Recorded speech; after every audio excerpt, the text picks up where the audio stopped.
Hey everybody, in today's video I'm going to do a really quick tour of my basement pantry. It contains a lot of home canned goods that I've done this year, as well as some bulk food storage and just some other store-bought food as well. So I have worked really hard to try to create good organization in our basement because we have a very tiny house. Basement storage for us is really important because we really need that space. And so slowly over time, I have invested in these big metal shelves that have made my life so much easier. And I just this fall did a really big reorganization so that all of our food would be more in one spot because it was starting to get where it was getting mixed in with other things. So we've really created just a food area, which is really nice because it's a lot easier to get down here and grab things. I wanted to do this pantry tour for a while, but I just haven't gotten to it. And a lot of our food has just been flying off our shelf. And so it's a lot lighter than it was after I had done most of our canning for the year, but there's still quite a bit here. Up top is where I sometimes have just extra boxes for bringing the jars up and down. I usually don't keep boxes, but these are really nice. I try to keep the quart ones just because I can fit any size jar in here, and it's a great way to bring canned jars, canned goods down from upstairs to the basement in one trip. So I guess I'll start over on the left here. I have these little, because these shelves have like slots, I try to be mindful with little tiny jars. The other thing that I really wanted to do when we redid our organization system for this is I wanted to standardize all of the shelf depths to be the exact same. And I actually ended up using extra shelves from some of the other ones that we have in our basement so that I can maximize this shelf in particular. These are very strong, very durable. I'm not concerned about weight with these. I have checked and measured, and we're not overweight. So that is a really great thing, of course. So in this one, I have 6 jars of just a stone ground mustard that I did back in January, and 6 jars left of a cranberry mustard that I did just this fall. And then in this one, I just have 3 little jars of relish. The other thing that I really wanted to have these kind of to the side is number 1, there's not that many of them, and number 2, they're very small jars. So I wanted to keep them kind of off to the side there. Now, this next shelf, next to all those, is just pretty much jams and jellies. We have blueberry,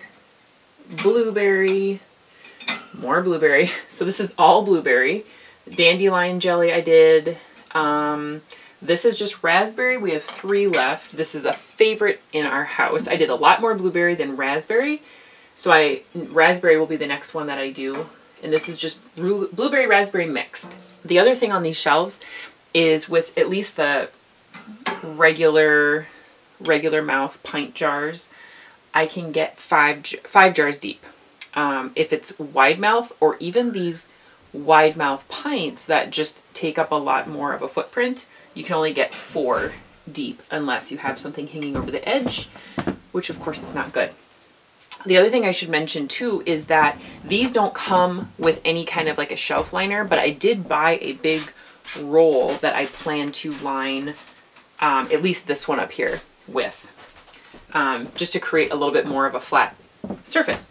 Okay, so then after this I have rhubarb orange jam, which is my favorite way to can rhubarb instead of a rhubarb strawberry rhubarb, which I feel like is a little bit more well known. It's rhubarb orange. It's so delicious.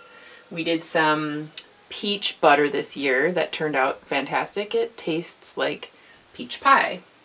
And then the only thing that's not jam or jelly up here are my pickled beets. And I pickled 5 pints this year, but we only have 4 left. And these are, we didn't have very many beets that grew in our backyard, but I did go ahead and pickle all of them.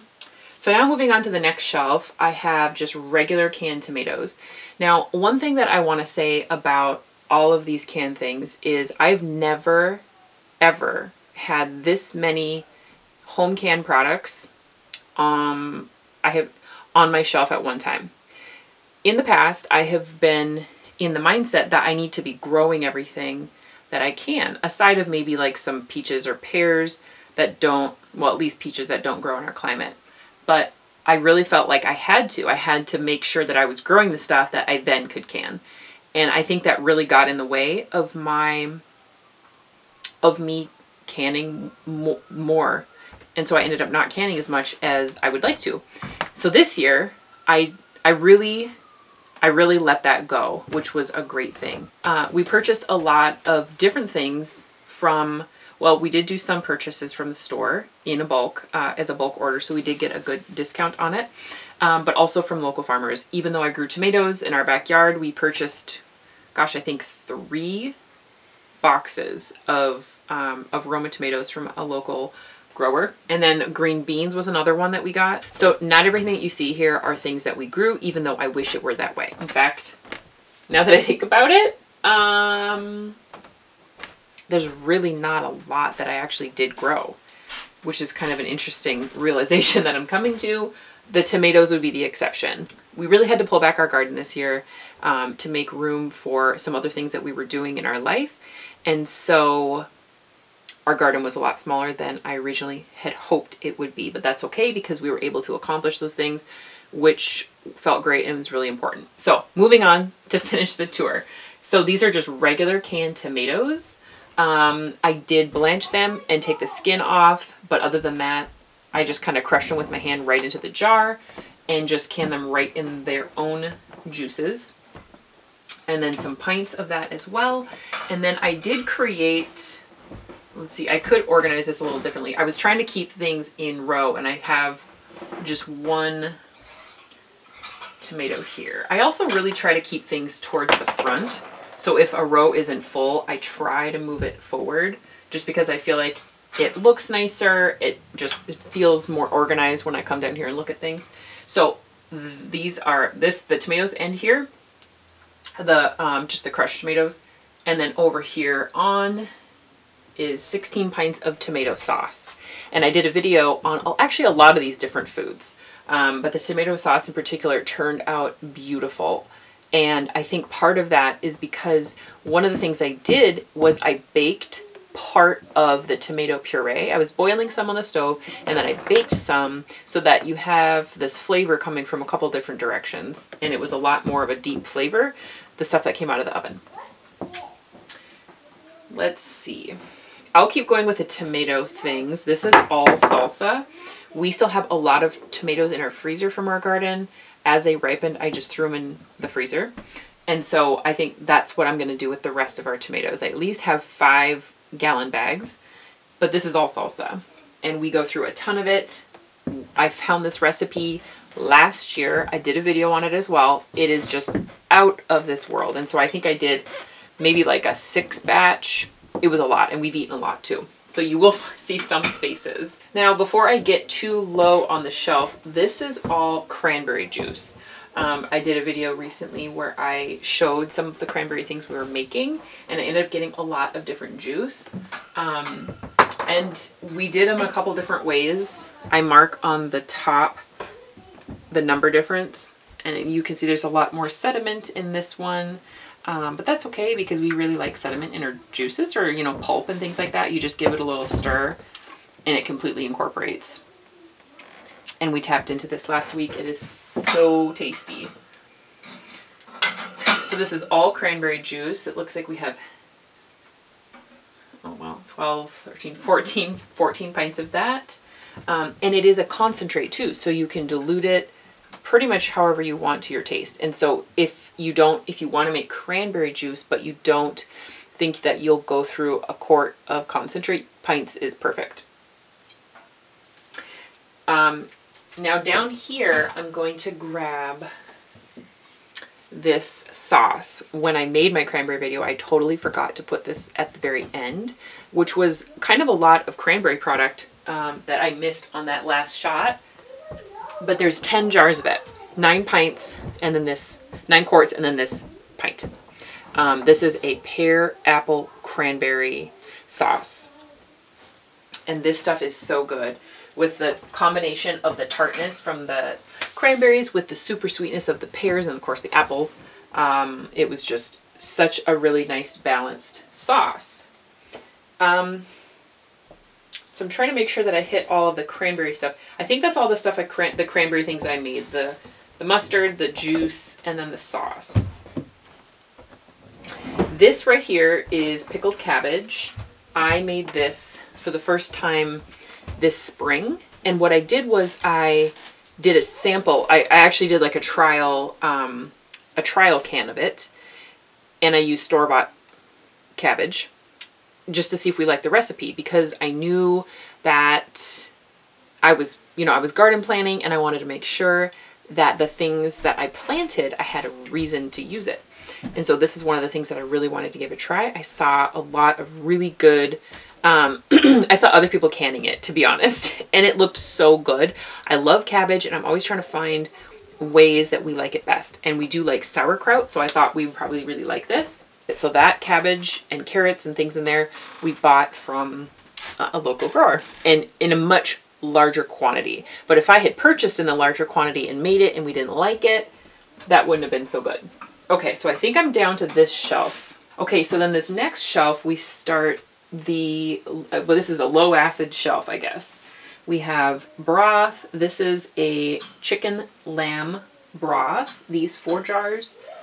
These 4 quarts are, this is just beef broth. Same with this, all the way back. I guess there's 4. This is some canned lamb, which is so delicious. You know, I did 5 straight videos back to back each day on how we're using different canned goods, specifically meats. I get a lot of questions on how we're going to use it or looking for ideas on how to use it. So I really wanted to try to get like a handful out there on how we use this stuff. These were 2 different canning sessions, and you can see that this one's a lot darker in color. It's a much deeper flavor, which was intentional. I tried to get that when I was browning the lamb. But yeah, the lamb turned out fantastic. We really enjoy all of the recipes that we've used it in. And I'm not super knowledgeable with how to cook lamb fresh. So, well, from frozen. So being able to can this and put it through the pressure process is a perfect way to be able to eat this really good lamb that we have been so intentional with buying and where we buy it, and be able to use it in a way that is really good. I did some chicken canning recently, and we only have 2 jars left. And then everything else over here is green beans. This was an interesting one. When we bought this from the local farmer, it was a pick your own green bean share, which is different from the other things that we got from them, which was that it had already been picked. So that was kind of, that was a really fun experience, being able to go into the field and do the green bean picking ourselves. So for the rest here, we'll just kind of look down a little bit. This is all apple juice here. I don't know if you can see the color difference. This is a little bit murkier. This was a lot more clear. And that was intentional. When we did the first batch, it came out a lot more clear, and I realized that I probably wouldn't have had to pull off as much of the foam sort of sediment. And so I didn't the second time, and so it's a little cloudier. But again, just like the other one, you just stir it up and it is completely incorporated. And then everything else on this shelf is applesauce. Applesauce and apple juice were a really big goal of mine this year. And we were able to get great No. 2 apples from a local apple orchard. So we got a great deal. I hope you can see these jars. These are my favorite. I have quite a variety of jars. I've gotten them from my grandma, people that she knew, in addition to store-bought ones. My husband's would have been my husband's grandma as well. So there's new and old jars mixed throughout. So I really like this one. This is another one I really like. It's rounded, and it's about, although I have to say these ones hurt my hands because this mouth is a lot thicker, so I have a really hard time getting my thumbs in. And the last one I will show that is my favorite are these Atlas quarts. They have the words Strong Shoulder Atlas, and again they're circular, which I think is so neat. And I also have to say that of the new brands, I am a huge fan of the Kerr jars as opposed to Ball. That doesn't necessarily mean that much because they are owned by the same company, but the jars are slightly different. So, as far as this applesauce, oh, I was going to say one thing if I can find, oh goodness. Some of these have cinnamon, and I thought that I labeled them. I was so good about my labeling this year, but I don't think I did. We highly prefer our applesauce with cinnamon. I think it starts here. You can see the difference in the color. So cinnamon in some of those. So then this is all canned pears down here. They are kind of tricky to can. And peaches. They are a softer fruit. They break down a bunch. So it was tricky, and it's been a really long time since I've canned pears. I've canned peaches a little bit more recently, and you can see there is some slight variation. Some of the color differences had to do with where the ripeness was at, but some of these definitely turned out a lot more pink and then more yellow. We have a couple pints down here of peaches, just because I did them in different days, and there was some pints left over on different days. And then the last thing over here in the corner is our ground beef. I canned 12 pounds of ground beef in a first round, and then the second round I did 14. So I have that stashed all down here. I was trying to keep it together with the meat, but there wasn't room. So I'll just bring you over here for a minute and kind of show some of this food storage I have. There's some squash and pumpkins and things up top, just from the apple orchard that we went to. We just grabbed them anyway. Just a nice place where they get a lot of airflow. These are all about a 3-gallon bucket. I get these free from our local bakery, which are great. These lids have a rubber gasket in them, so they keep fresh air out. So yeah, they're great. And whenever I know I have a bunch of bulk food coming, I inventory my buckets and make sure I have enough. If I don't, I call the bakery and ask if they have. Usually they do. So I keep all of our dry things in here. So we have split peas, steel cut oats. I try to put the date on here. I'm realizing we haven't used steel cut oats as much as some of these other things. And we need to address this. I also, on some of these, put how many pounds it took to fill the bucket, and in a lot of these cases it was just 25 pounds. I kind of stopped doing that just because I know that a 25-pound bag of most things, except for rolled oats, just because they are a little lighter. But most 25-pound bags of pretty much anything fit quite well in these buckets. So this is some soft white wheat that I got from Azure, hard red, brown rice, these are the same type of brown rice, in fact, and then just white rice and rolled oats. And I do have over on another shelf over here some more things in these 3-gallon buckets. I have some different wheats as well. I purchased some hard white. I think that was the only different one besides what we have here. And then down here is all like store stuff. And so I have some cheese making supplies here, walnuts. This is like my seasonings overflow. I try to keep them in quart jars if I can, or smaller. And I try to keep them in the canning lids with the rubber gaskets. Look at that. You can tell that I didn't with this one because it's now in one big clump. Oh, look at that. It's still clumped together. Well, I shouldn't have done the lid like that. Anyway, keeping them in these kinds of jars just keeps them fresh, keeps the humidity out. So we just have some pasta and sauce. This is sort of like baking things, extra vanilla. I have my carob chips in here, cinnamon, things like that. And so these are just, as you see, canned beans. We have garbanzo beans, and then these are black beans. These were on a really good sale, so I went ahead and got those. I really like this brand in particular because of the way that they are processed and canned. This is some tea and some pasta things. some soup,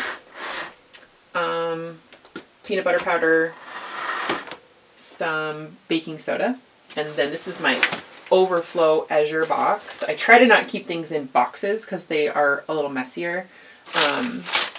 But yeah, just lentils, a lot of lentils in here actually of different kinds, sunflower seeds, crackers in here. I have just some other pantry sort of shelf-stable items like olive oil, balsamic vinegar, some more pasta sauce. And then down here is graham crackers and tuna fish because we try to keep a lot of canned fish around as well. Now I'll just kind of quickly scan what I've got over here. Like I said, I have that salt in the 3-gallon bucket off to the side, my canner, my small Instant Pot, another big kettle, which I also use as a water bath canner sometimes. I like to keep all of my rings in a nice dry place, so I have them in a tote. And then this is a little messy right here, but it looks like paper goods and stuff like that. Anyway, I need to deal with it. Overflow water bottles, some calendula from the garden. There's my juicer. Here we have calendula steeping in olive oil. We'll be making salve this year using the steeped olive oil from there. I do keep a small collection of jars on the shelf, but normally I do not keep them down here. I have bigger totes that I have transitioned into using, and it keeps things really well organized. My lids, dehydrator. This is just food processing equipment, a pickling book. So I keep my food mills in there, yeah, and things like that. And on the bottom, we have kids' artwork. And then on the left, some supplies for making like my salve and things like that is in there. So that is pretty much everything.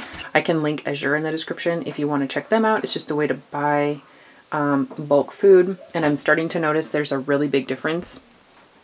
The Azure prices are going up, but not near as quickly as some of the other prices that I'm seeing. So it's a great way to buy in bulk. But that's it.